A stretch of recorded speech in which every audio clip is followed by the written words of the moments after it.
conquête de la souveraineté passe avant tout par l'exploitation des ressources nationales au profit de nos populations.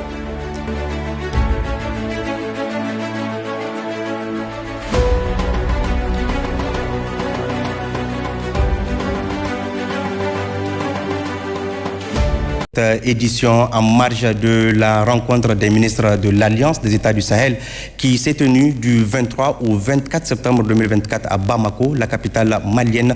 Le président de la transition du Mali, le colonel Assimi Goïta, a reçu en audience hier les ministres Sid Mohamed Raliou de la communication, des postes et de l'économie numérique du Niger, le ministre Alhamdou Ag Ilien, ministre de la communication, de l'économie numérique et des finances du Mali, Al-Hussein Sanou, le ministre de l'enseignement supérieur, de la recherche et de l'innovation du Burkina Faso, professeur Ajima Tchambiano, et les responsables de la société russe Glav Cosmos. Le point avec Hawa Maman.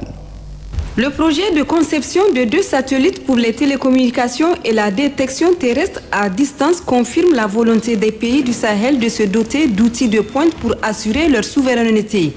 Lors de ces échanges avec les représentants de l'Alliance des États du Sahel et le partenaire russe, le président en exercice de l'Alliance des États du Sahel, le colonel Assimi Goïta, a exprimé son soutien sans réserve au projet structurant, mettant en exergue également l'importance de développer rapidement les compétences techniques locales pour sa réalisation. Il ne s'agit pas seulement de bénéficier des technologies russes, mais de former des experts locaux qui, à terme, assureront une gestion autonome de ces infrastructures, a clairement indiqué le ministre nigérien de la communication, des postes et de l'économie numérique, Sidi Mohamed Raliou, à l'issue de l'audience. Il s'agit pour nous de lui rendre une visite de courtoisie.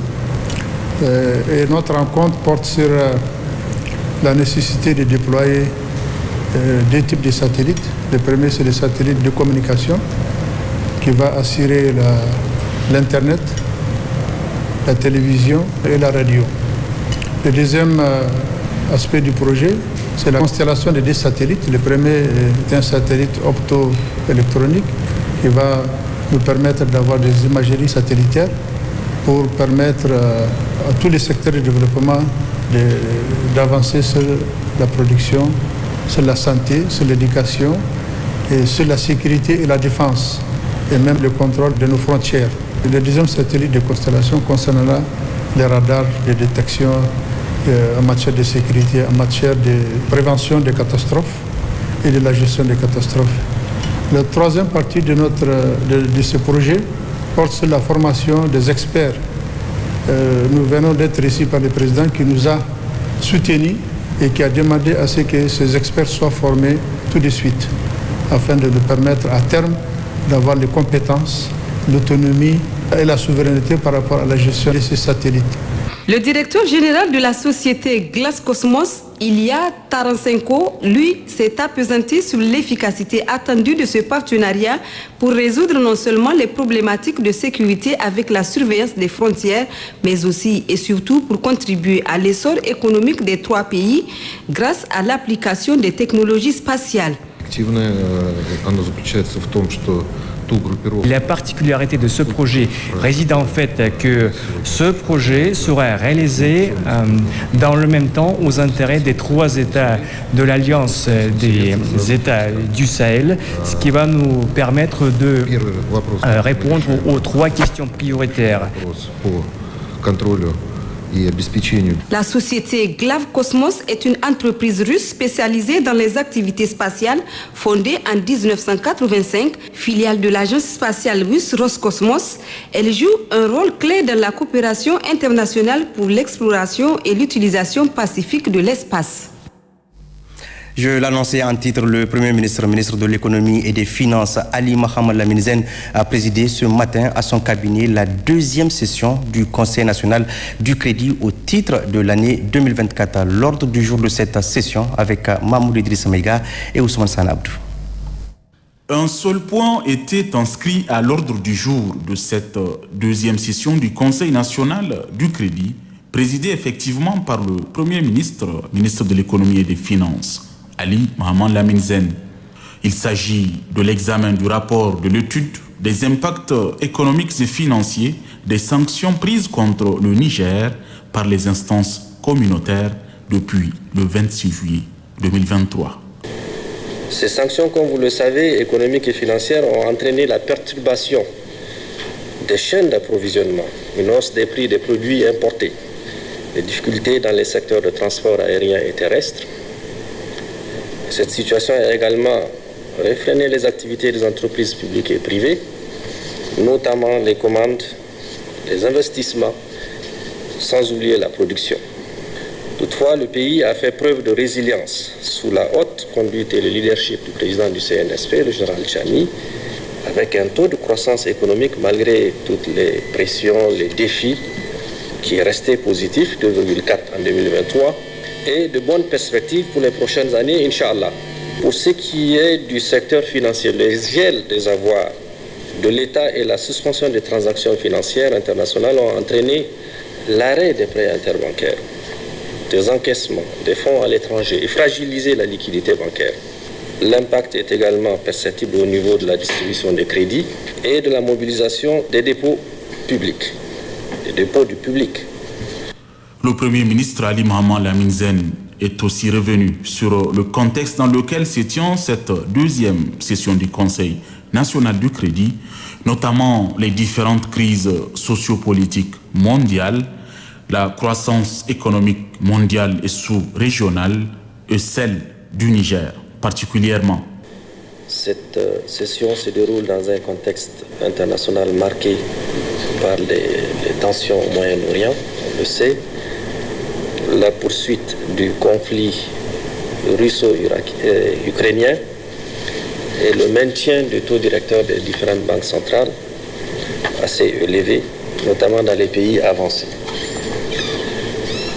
Les estimations du Fonds monétaire international font apparaître, les estimations de juillet 2024, une croissance économique mondiale estimée à 3,2% en 2023 et devrait se maintenir en 2024 pour s'accélérer légèrement à 3,3% en 2025.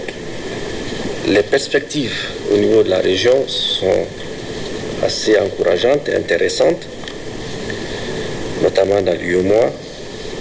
Elles demeurent cependant tributaires de l'évolution de la conjoncture internationale.